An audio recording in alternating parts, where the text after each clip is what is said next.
Hola, ¿cómo están? Vamos a continuar con el desarrollo de los temas de la unidad 3. En realidad ya vamos a ir cerrando.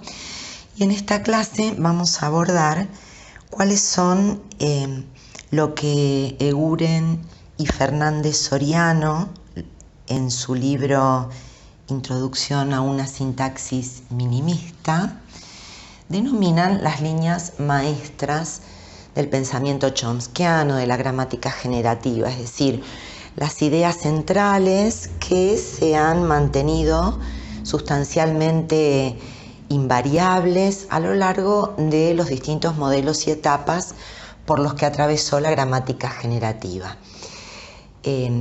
La bibliografía básica para esta clase es entonces el capítulo 1 del libro Introducción a una sintaxis minimista.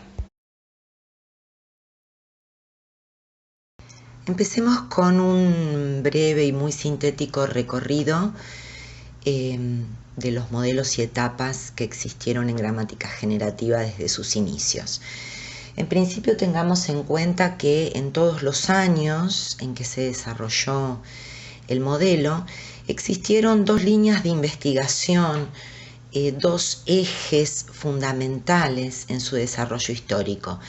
Por un lado, una de las grandes preocupaciones consistió siempre en caracterizar, describir, analizar la facultad del lenguaje, cómo podemos caracterizar sus propiedades, su organización, su estructura.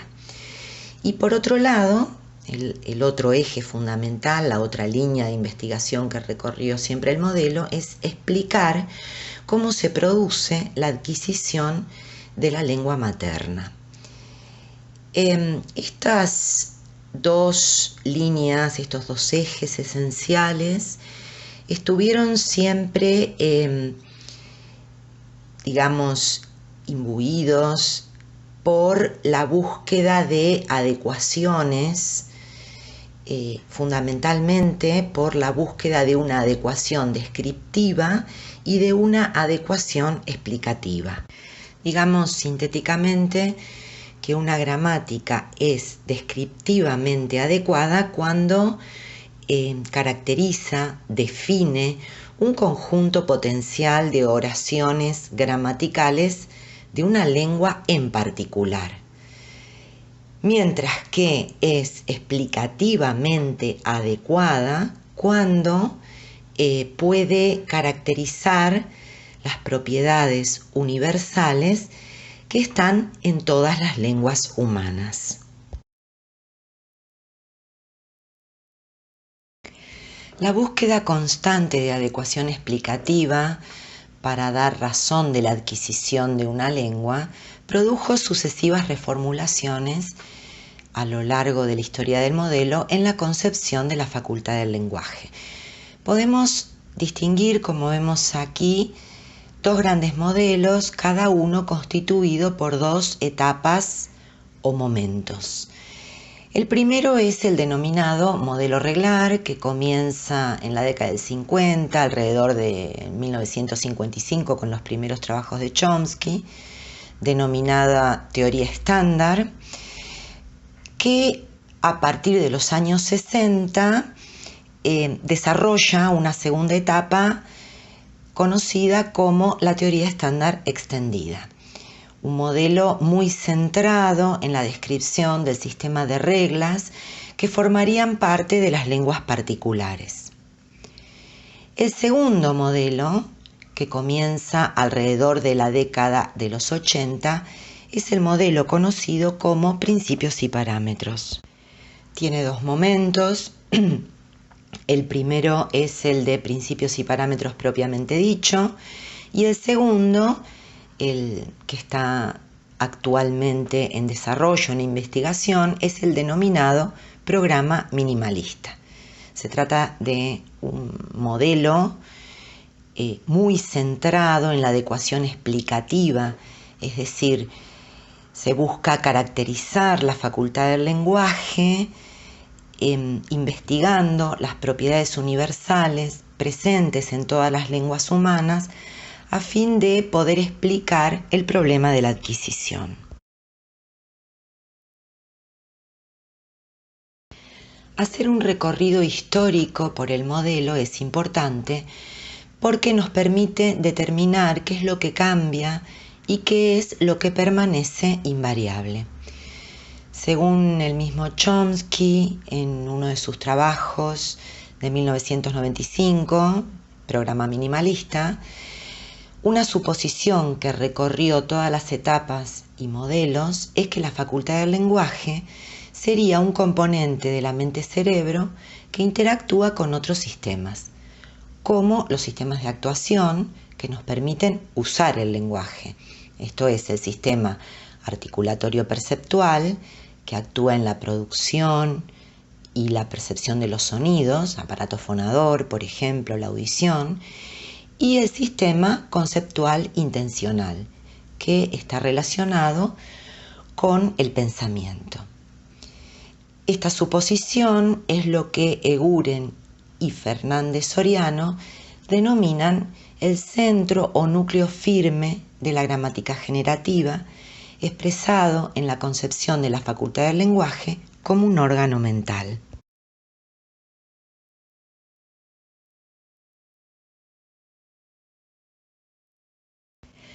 Como ya vimos en las clases anteriores, esta concepción del lenguaje como un órgano, este centro firme, combina dos hipótesis centrales del modelo.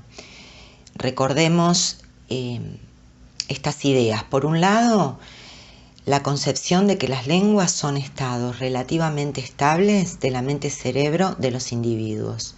Y por otro lado, que las capacidades mentales son sistemas de naturaleza biológica y son específicos.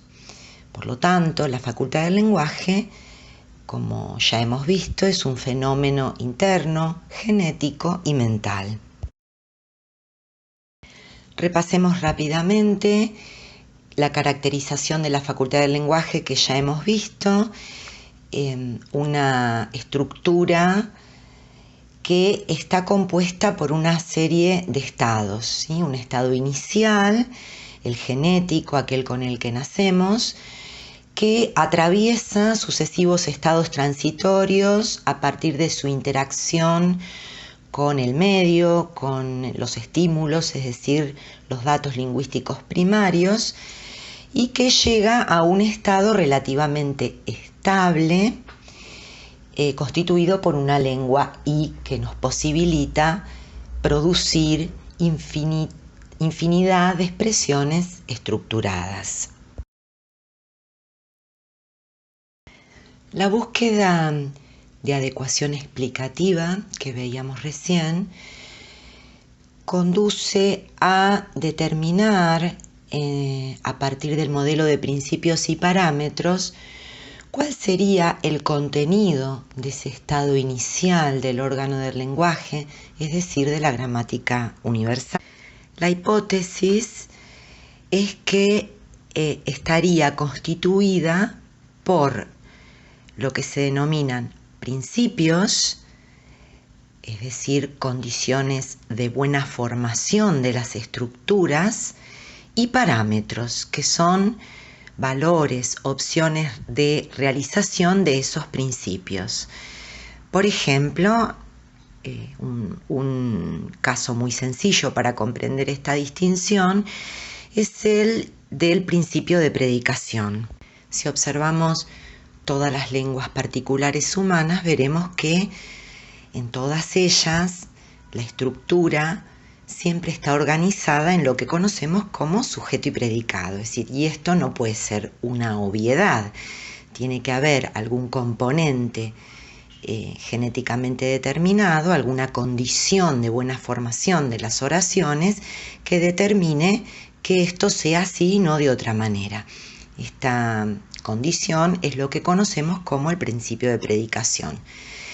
Ese principio puede adoptar dos formas diferentes de realización, que es lo que se conoce como el parámetro prodrop, es decir, caída del pronombre que cumpliría la función de sujeto, es decir, el pronombre en función de sujeto puede realizarse o debe, mejor dicho, realizarse fonéticamente, tenemos que pronunciarlo, o puede que no. Esto hace que el parámetro esté marcado positiva o negativamente.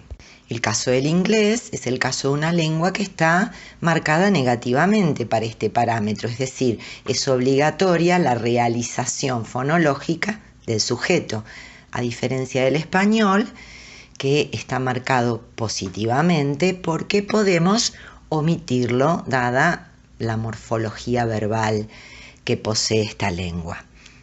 En resumen, ese contenido inicial, la gramática universal, estaría constituida por una serie de unos pocos principios muy generales, muy abstractos, que se parametrizan, es decir, que ya vienen marcados con opciones de realización según cuál sea la lengua particular. Este centro o núcleo firme que concibe a la Facultad del Lenguaje como un órgano mental se relaciona con una serie de ideas, de suposiciones esenciales del pensamiento chomskiano que recorrieron históricamente también el modelo con alguna que otra variante, pero que básicamente se mantuvieron bastante estables. Estas ideas son las que Eguren y Fernández Soriano denominan líneas maestras en la concepción de la facultad del lenguaje. Se trata de la idea de la especificidad de dominio del conocimiento lingüístico, de la distinción entre conocimiento y uso, es decir, competencia y actuación, de que la sintaxis sería el componente central de la facultad del lenguaje y de que la sintaxis es autónoma del significado y del uso. Vamos a ir viendo brevemente cada una de ellas.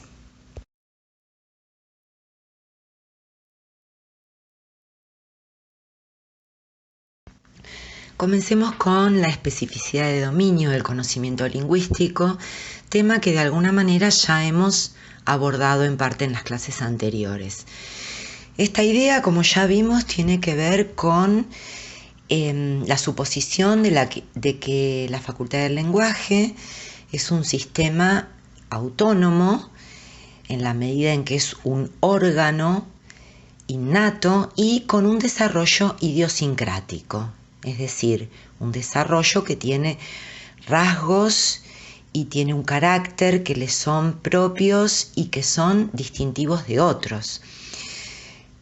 Esto se opone a las suposiciones de otras teorías del siglo XX, como por ejemplo las teorías conductistas o las del mismo Piaget, que planteaban la existencia de un mecanismo general y uniforme de aprendizajes para cualquier dominio de conocimiento, algo así como que la misma estructura de aprendizaje que nos permite adquirir una lengua también nos permitiría desarrollar el conocimiento espaciotemporal o el lógico matemático, por ejemplo.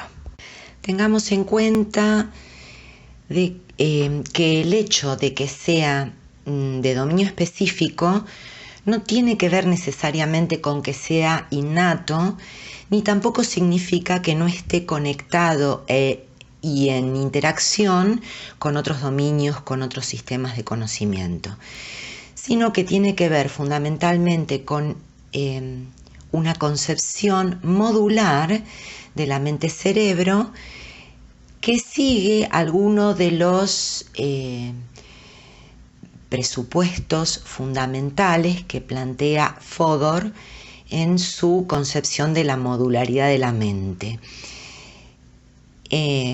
a partir de la cual sostiene que la mente estaría constituida por ciertos sistemas centrales y una serie de módulos. En su trabajo de 1983, llamado la modularidad de la mente, Fodor define los módulos como mecanismos que manipulan símbolos, es decir, son sistemas de entrada que analizan datos provenientes del medio, los transforman en algún tipo de representación y los envían a los sistemas centrales que se encargarían de la elaboración de contenidos, creencias y conocimientos. Son mecanismos de dominio muy específico, son simples y elementales. Son muy específicos porque no procesan cualquier tipo de datos. Por ejemplo, tratándose del módulo de la Facultad del Lenguaje, supongamos, toma del medio no cualquier tipo de sonidos, no se toman ruidos, no se toman notas musicales, se toman solamente sonidos que son parte del habla de una lengua determinada y se procesan en tanto fonemas. Son simples y elementales porque actúan automáticamente, no dependen de un acto de voluntad. Por ejemplo, no depende de la volición de ningún individuo procesar una estructura sintáctica cuando escucha una cadena oral. En función de estas características, Fodor los define como rápidos y estúpidos. Los sistemas centrales, en cambio, no son de dominio específico, sino que estarían encargados de procesar en forma consciente los pensamientos, las creencias, cualquier tipo de proceso reflexivo, como ocurre con la resolución de problemas, ya sean discursivos o matemáticos, por ejemplo. Son entonces generales y complejos. Fodor los define como lentos y listos, inteligentes, digamos. Para entender un poco más esta distinción, pensemos en un ejemplo. Supongamos que les leo un cuento y cuando termino de leer les pregunto, ¿cuántas oraciones había? ¿Cuántas eran subordinadas y cuántas eran coordinadas? Sin dudas, no van a poder responderme. Inmediatamente al menos tendrían que volver al texto y contarlas. Pero sin dudas también las procesaron, porque el módulo sintáctico permitió el procesamiento de estructuras oracionales sin que ustedes tuvieran que recurrir a un acto de voluntad o de reflexión. En cambio, si les preguntara ¿de qué trata el cuento? ¿Qué problema se plantea? ¿Con qué lo pueden relacionar? Podrían seguramente responder con variantes, con distintas interpretaciones, pero responderían acudiendo a los sistemas centrales, es decir, a partir de la reflexión sobre las creencias, el conocimiento del mundo, etc.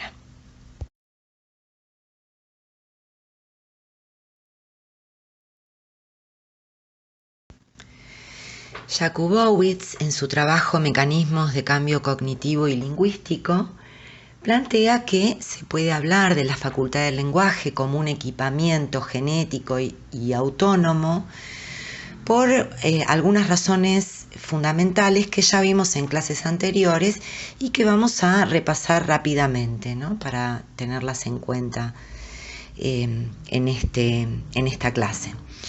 En principio, porque no existen correlatos, correspondencias formales no lingüísticas de los principios lingüísticos. Nosotros ya hemos visto el caso de la dependencia estructural y del movimiento de constituyentes que está en las lenguas, pero no en otros sistemas de conocimiento, al menos hasta donde sabemos.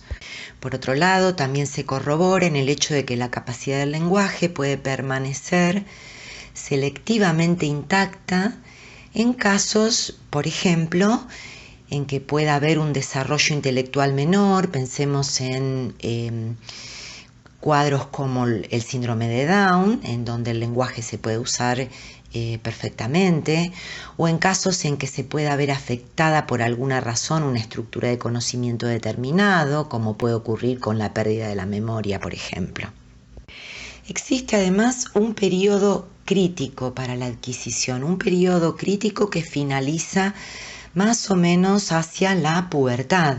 Esto lo vimos también con el caso de Jenny, de la niña que estuvo encerrada hasta los 13 años y que tuvo serios inconvenientes para adquirir estructuras sintácticas nucleares de su lengua. Finalmente, también se corrobora en el hecho de que no existen generalizaciones inadecuadas en el proceso de adquisición de una lengua.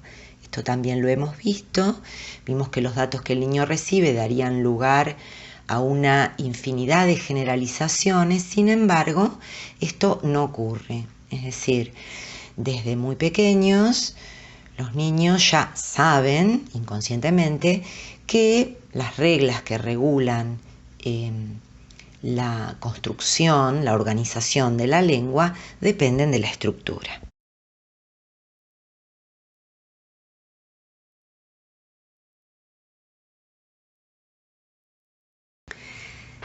La distinción entre el conocimiento y el uso de una lengua, es decir, entre la competencia y la actuación, es una distinción que está basada fundamentalmente en la diferencia entre conocer una lengua y usarla.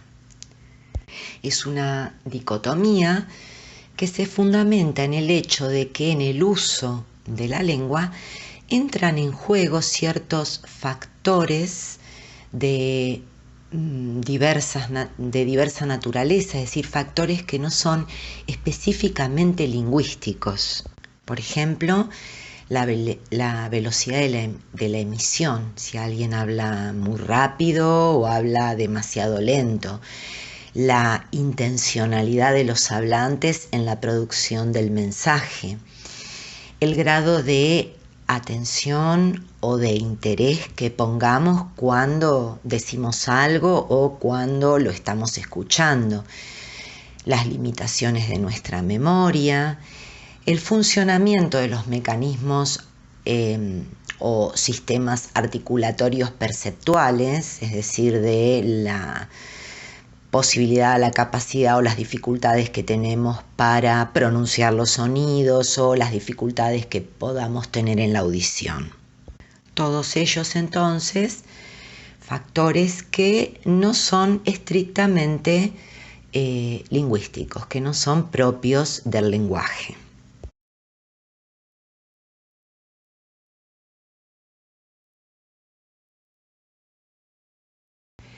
Dos conceptos relacionados con competencia y actuación son los de gramaticalidad y aceptabilidad. Comencemos por la noción de gramaticalidad. Uno de los propósitos básicos de un análisis lingüístico es separar las oraciones, las secuencias gramaticales de una lengua, es decir, las estructuras que forman parte de una lengua particular porque obedecen a algunas de sus reglas, de las oraciones agramaticales, es decir, de aquellas estructuras que no forman parte de la lengua porque transgreden las reglas. El objetivo último es estudiar la constitución de las secuencias que resulten gramaticales. La gramaticalidad es una noción que depende de la competencia lingüística del hablante, de su conocimiento inconsciente de la lengua, y por lo tanto es un concepto intuitivo. No es semántico, porque no hay que confundirlo con significativo. La significatividad tiene que ver más con la actuación que con las reglas de la gramática. Por ejemplo, si yo digo en una situación determinada, cerrar boca, please, obviamente no es una oración gramatical de la lengua española. Sin embargo, puede ser absolutamente significativa en una situación particular. Por otra parte, que una secuencia sea gramatical o no lo sea, no depende tampoco de la aparición en un corpus de datos. Es decir, no, obviamente esto no tiene que ver con una estadística, no es un concepto estadístico, si aparece tantas veces es gramatical, si no aparece no lo es. La noción de aceptabilidad, en cambio, está determinada por la actuación, por el uso, el comportamiento lingüístico. Por lo tanto, como veíamos anteriormente, en la determinación de la aceptabilidad o no de una secuencia entran en juego factores que son externos a la lengua, como por ejemplo la memoria inmediata, que nos permite procesar una oración que puede ser muy larga y compleja. Entre estos dos conceptos se producen ciertos cruces que nos permiten evaluar las oraciones como gramaticales o agramaticales, como aceptables o inaceptables. Veamos algunos ejemplos a partir de los datos que tenemos acá en las oraciones de 1 a 5. Partamos con la primera, que creo que no vamos a tener problemas en ponernos de acuerdo al decir que es absolutamente gramatical y aceptable. A Juan le gusta leer novelas policiales.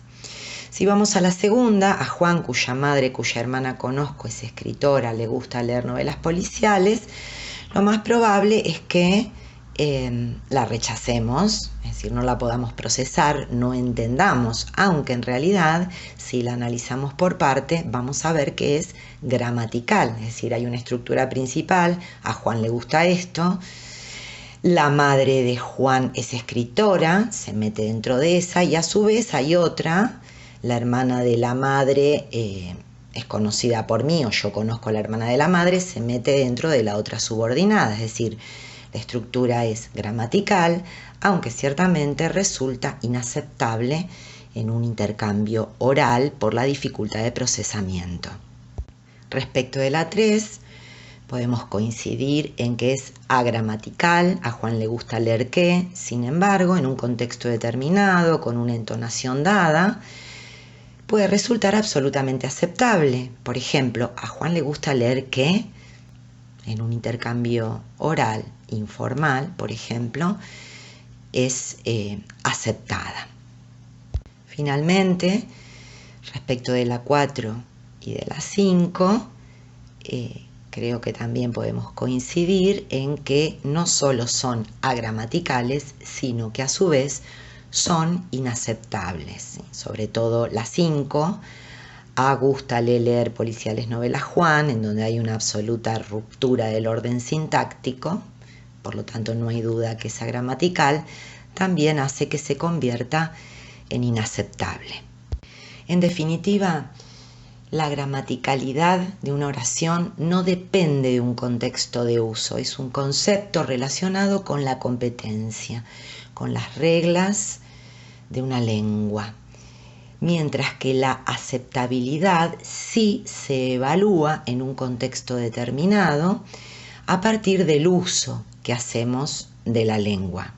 Esto significa que la aceptación o rechazo de una oración como aceptable o como inaceptable va a depender de diferentes factores que no son lingüísticos, mientras que la gramaticalidad, primero, es un concepto que no tiene grados, es decir, una oración es gramatical o no lo es, porque responde a las reglas, como ya dijimos, o la transgrede. Pero si las transgredes, sí hay grados de agramaticalidad. Hay oraciones más agramaticales que otras. Por ejemplo, la 5 es de lo más agramatical que puede haber en la medida en que se realiza una ruptura muy marcada de la estructura sintáctica.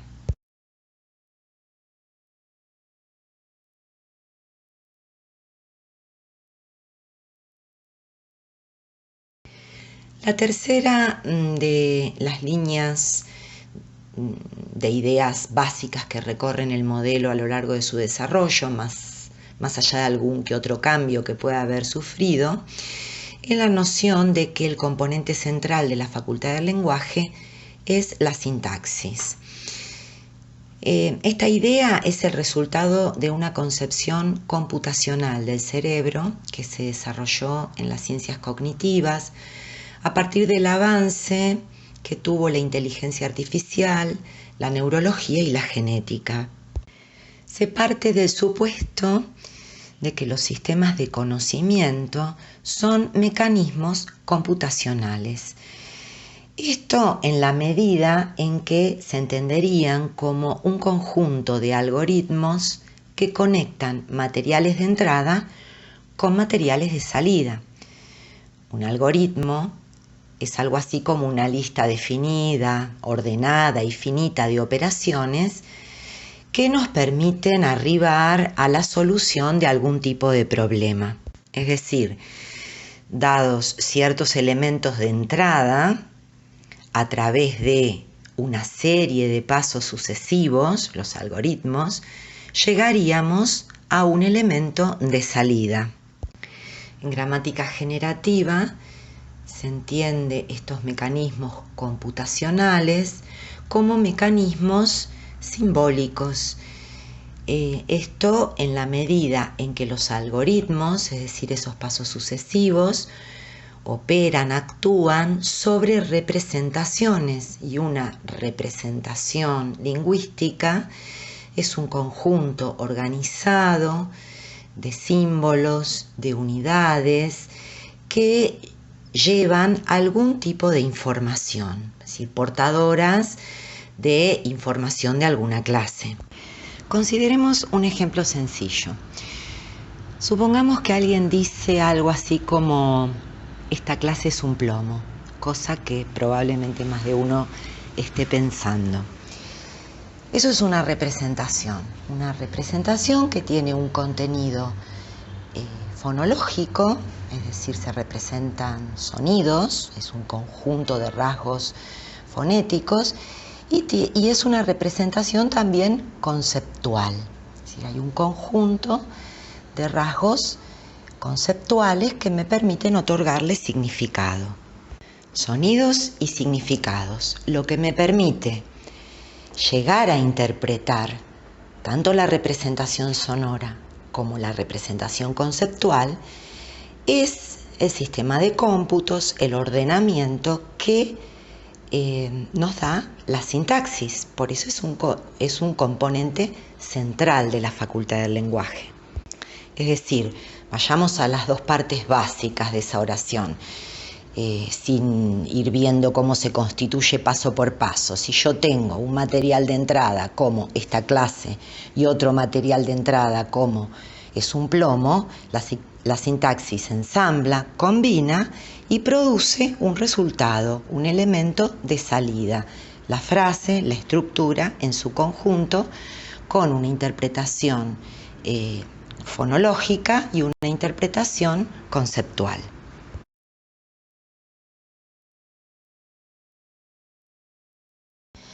Bien, llegamos a la última de las líneas, la idea de que la sintaxis es autónoma del significado y del uso que los hablantes hacemos de una lengua. Esta noción no quiere decir que la sintaxis actúe de manera aislada.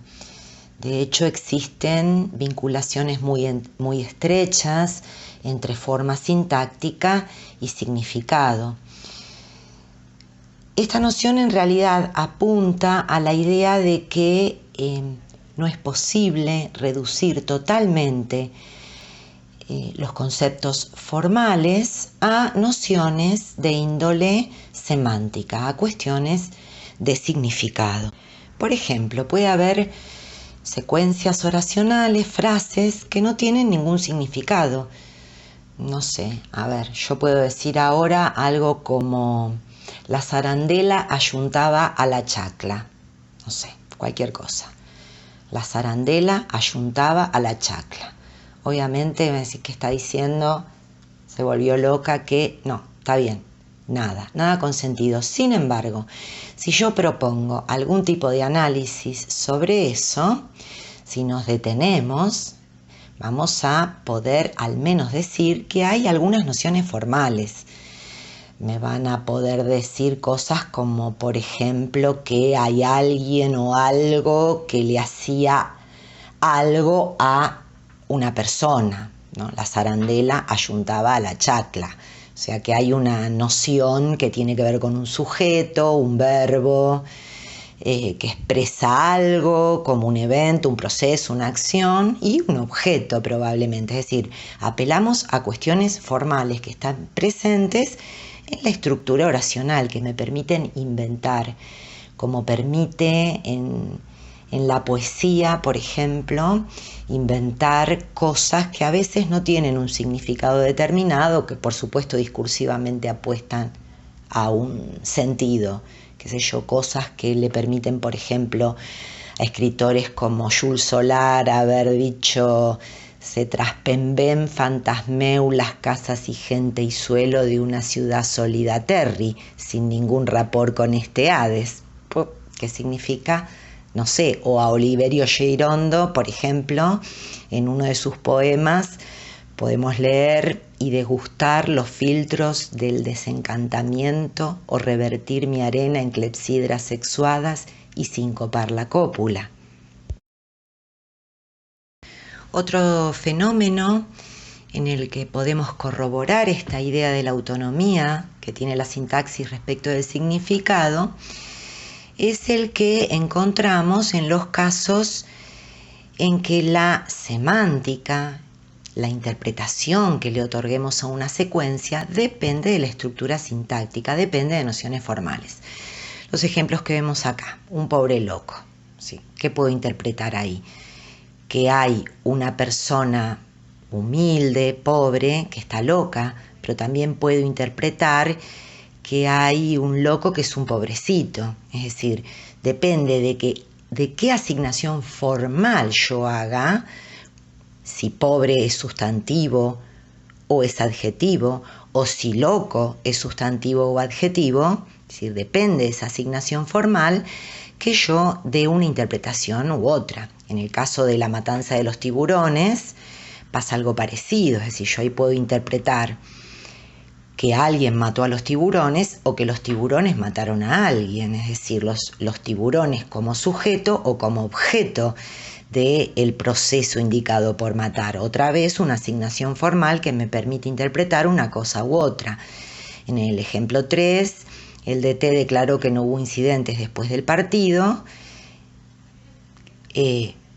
Yo puedo interpretar que declaró después del partido algo, o que los incidentes no ocurrieron después del partido. Es decir, ese adjunto temporal puede estar dentro de la subordinada o no. Otra vez hay cuestiones formales que hacen a la interpretación. Son estos casos de ambigüedad que están en la estructura, que admiten una interpretación u otra, según qué representación estructural hagamos. En síntesis, la idea fundamental de esta noción que estamos viendo tiene que ver simplemente con el hecho de considerar que las gramáticas están constituidas por un conjunto de operaciones combinatorias primitivas y de principios que no podemos derivar de cuestiones semánticas del significado. Resumiendo entonces lo que hemos visto hasta aquí, es que la gramática generativa atravesó por diferentes modelos, cada uno con sus etapas, como resultado de cambios, de replanteos, reformulaciones importantes que se fueron produciendo sobre nociones esenciales, como por ejemplo la determinación de ciertas unidades, de operaciones gramaticales, de componentes de la facultad del lenguaje, que veremos en la unidad siguiente. Todo ello siempre con el propósito de caracterizar el órgano del lenguaje y de explicar el problema de la adquisición. Sin embargo, más allá de estos cambios sustanciales, existen ciertas nociones centrales en el desarrollo histórico que se mantuvieron con muy poca variación. Podemos hablar de la presencia de lo que Guren y Fernández Soriano denominan un núcleo o centro firme, que tiene que ver con la concepción del lenguaje como un órgano de la mente-cerebro, y la presencia de ciertas líneas maestras, de ciertas líneas de ideas sobre el conocimiento lingüístico, que son específicamente la noción de especificidad de dominio, distinción entre conocimiento y uso, la centralidad de la sintaxis como componente y su autonomía con respecto al significado.